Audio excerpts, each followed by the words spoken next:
Yeah, we back, baby. Oh, get it, get it, mm, mm. Get it. We back, baby. We back. I don't even need the music. I'm the music. You know why I don't need the music? I ain't gonna let them not say, "Hey, you have a copyright strike because you got a violation of somebody's music." So get it. They can't copyright strike that. Hey, welcome back to the Mail Mann Show, man. Well, I just bring my energy, my vibe, and we chop it up and do our thing. Y'all bring y'all energy, y'all vibe, y'all drop it off in the comments, and I'm able to see y'all comments, man. And I just love vibing with people around the world, man. I love rocking with y'all, man. I rock with y'all. I seen this topic. Now, this is a true story topic. I'm gonna run this online video that they got online, but the way that they got it online is not the way that it actually went. But it's a true story. It is definitely a true story. Who owns the rain when the rainwater falls? Who owns the rainwater? Raindrops falling on my window. Raindrops falling on my window. Who owns it? Does the government own it? Do you own it when it lands on your land? If you keep it when it lands on your land, are you stealing?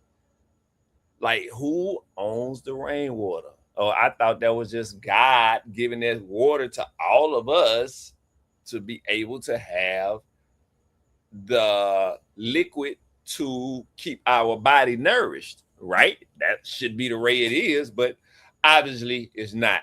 But before we jump into it, you know what we got to always talk about, and I got to say to make sure I'm motivating y'all. So what we do, we think in the box, we think outside the box, we think around the box, under the box, and on top of the box. And what is our box? The world is our box. That is our box. Because we're going to do any and everything legally possible to be successful and make our dreams come true. So let's make sure we getting out there and we getting it, baby. So look, we're going to check out this video. But before we check out this video, I need y'all to do me a tiny favor if y'all don't mind. Just a tiny favor, you know what I'm saying? Last time I checked, we was at 148 subscribers. I thank all my 148 subscribers. I'm grateful for every one of them. And everybody that hits that subscribe button after watching this, thank you as well. I'm very appreciative. Gracias. Yes. Gracias. Mi amigo. Gracias. Mi amor. Hey, let's jump into it. I hope that you're enjoying the podcast. I just ask one thing. Could you like, subscribe, and follow? Tell a friend. Leave a comment. I'm trying to grow this channel, and I want to grow it with you. Now, let's get back to this entertaining content. Yeah, we are right back to it, man. So let's jump right into this. Like, okay, let's listen to what they got to say on here, and then we'll talk about it. And sent to jail for collecting and using rainwater on his own property, sued by the state for theft. Rancher Gary Harrington built 3 large reservoirs on his own land to collect rainwater and snow melt. He claimed the water was primarily for fire protection reserves and for providing water to wildlife. But the state called it theft and prosecuted Gary. A municipal code stipulates that all water within city limits, including precipitation, is part of the public water supply. The city requested the court order the removal of his collection system and impose a fine. Despite Harrington's repeated appeals, arguing, "The water fell on my land. I'm not selling it.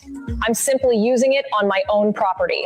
The court ultimately rejected his claims. Harrington was found guilty on multiple charges, including unlawful appropriation of state water resources. He was sentenced to 30 days in jail and fined over $1,500. The incident sparked intense backlash. Residents said it was simply tyranny. If a person cannot own the rain that falls on their own land, what do they actually own? An Oregon man was convicted and sent. All right. Who owns the rainwater? That is crazy. We all was birthed onto this earth. And a man can come and say, no, you cannot own the rainwater that falls on your property. You have no right to own it. Now, I'm going to go over this. I pulled this up. The way that video described it, that is not the actual way it went down. So I'm going to read what I came up with on the internet. So from the story that I came up with, like I said, it is a true story. The man was Gary Harrington of Eagle Point, Oregon. In 2012, he was convicted on 9 misdemeanor counts and sentenced to 30 days in jail and a $1,500 fine. But he wasn't simply putting ordinary rain barrels under his gutters.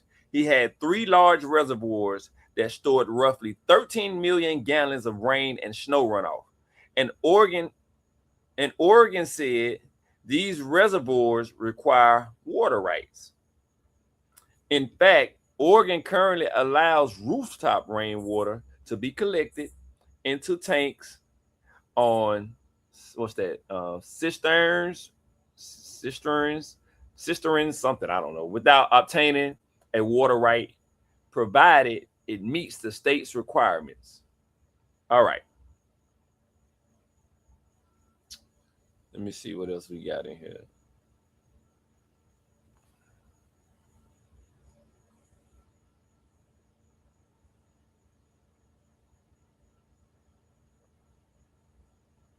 Let's see, okay.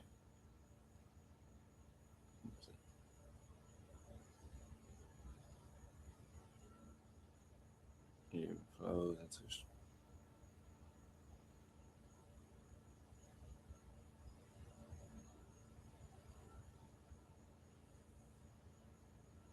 All right, so it's just saying that water flows into streams and rivers, and people may have legally established rights to the downstream water.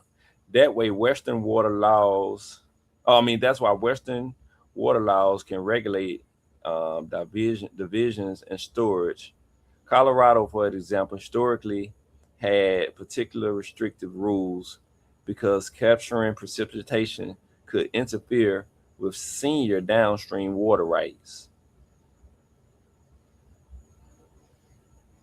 So, who owns rain before it hits the ground? Who owns it before it even touches the ground? When it's still in the sky coming down, who owns it? Once rain land on your property, it should become yours, right? Once it is on your property, you pay the property taxes, you own the home. So once that rain lands onto your property that came out of the sky, that nobody owns the sky, well, wouldn't that rain be considered your rain? Correct me if I'm wrong.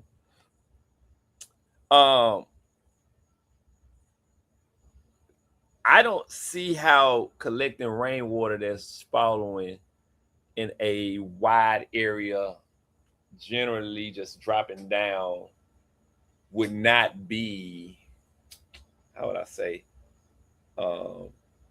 considered public consumption. Don't you have the right to something that's falling out of the sky? You know what I'm saying? And what are they saying? They control when it rains and when it doesn't? Are they playing God and Mother Nature now? I don't understand that. So why would he be arrested for collecting rainwater? It's to drink. And if we all wanted to do it, we all could do it. We all could create our own filtration systems and do the same thing that he did. I feel like this is one of them cases where you have a person that is willing to do something that others are not willing to do, and he's getting punished for him doing it. Why is he being punished for him doing something that others are not willing to do? And they saying he had 3 reservoirs that could fill up. It was 13 million gallons of rainfall and snow runoff, and it could fill up a certain amount of large pools, Olympic pools and stuff. But if he trenched it out and created a storage for the water to fall in and be collected, and it's coming again on his property, he's not, from what I'm understanding, not going to like a reservoir that's owned down the street or on somebody else's property, trenching out a trench system to make the water come down into his new reservoir. He is simply collecting what is falling on his property and melting on his property. How is that illegal? That is crazy to me. If somebody can explain it to me, I would love to be educated on it. But at what point do the government not try to own everything that comes onto the earth. They didn't even create the earth. Them human beings, just like we are, they are going to pass on one day, and then somebody else is going to get elected into that position, and they're going to become whatever level of government, and then until their time is up, and then the next person goes on to take that seat, and it just continues and continues and continues on. I am not saying that the systems that I put in place for everybody, the majority of people, to go out and have a system for us to be able to buy these bottles of waters and